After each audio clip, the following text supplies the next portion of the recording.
What's up you guys? Welcome back to our channel. So this is Vlogmas Day 2. So this is the second day of 12 days of Christmas. So na-explain ko na yung entry ko for the Vlogmas. So explain ko lang ulit. So tinatawag ko siyang 12 days of Christmas. And then so from December 14 until December 25, Christmas Day. So that's 12 days.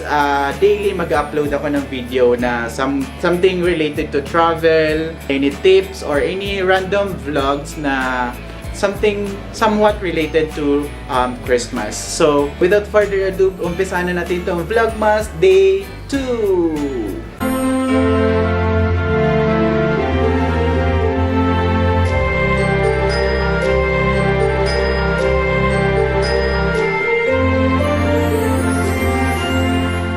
So in this video, this is a continuation of my Indochina travel. So as you all know, kung napanood yung mga previous videos ko, I uploaded a series of videos from day 1 until day 5 of my Indochina travel. So I started in Thailand and then Cambodia and then last in Vietnam. So this is the 6th day of my Indochina travel. On my 6th day, nasa Cambodia pa ako, so I traveled from Phnom Penh Cambodia going to Phnom Penh. Yun yung pang 6th day ko. And then after Phnom Penh, nag-cross border ako going to Vietnam. So that's day. Yung pinaka-tour ko talaga is sa Phnom Penh na kasi tapos na sa day 5 yung Siem Reap tour ko. So naka-upload na rin siya. You can check the video on the link above or sa description box below. So ililink ko siya doon. So pwede siyang panoorin.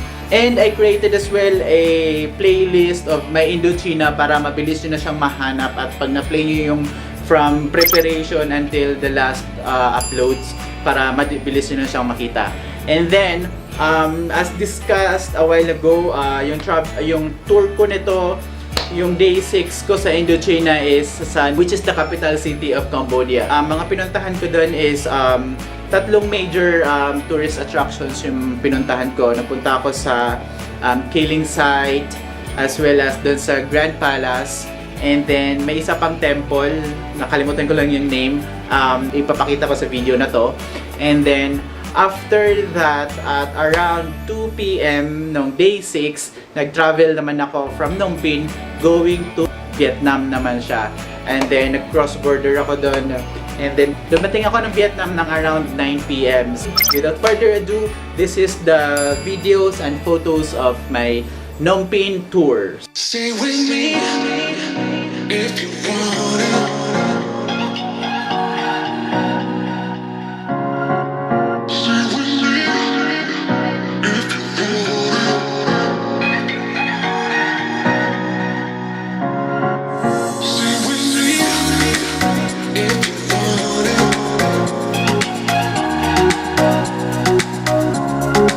Stay with me.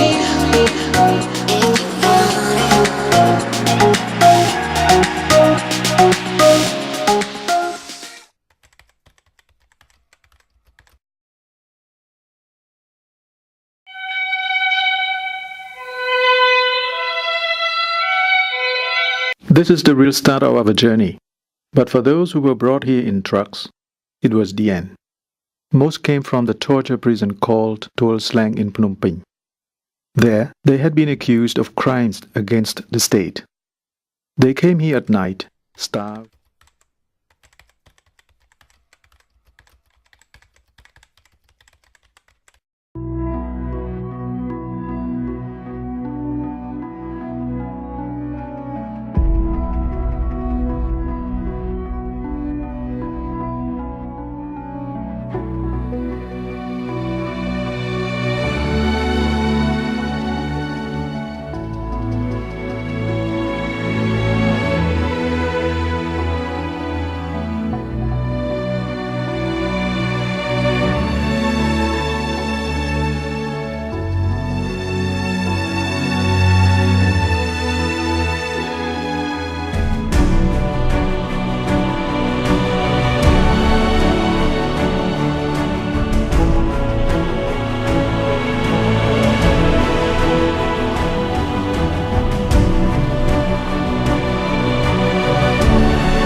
So guys, nandito tayo ngayon sa Royal Palace. Papasok tayo ng Royal Palace here.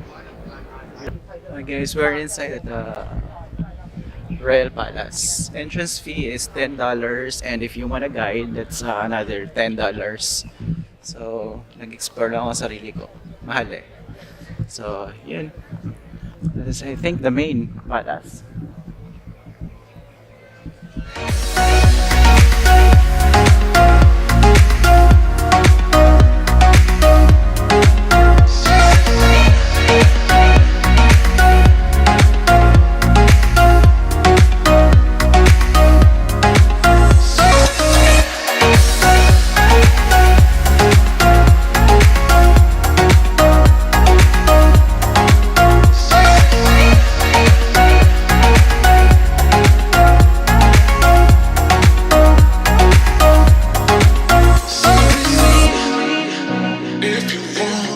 There you go guys, so yun yung mga pinuntahan ko sa Phnom Penh. So, thank you for watching. If you haven't subscribed to my channel, please subscribe now and click that notification bell so that you will be notified on my next upload. So, see you tomorrow on day 3 of my Vlogmas.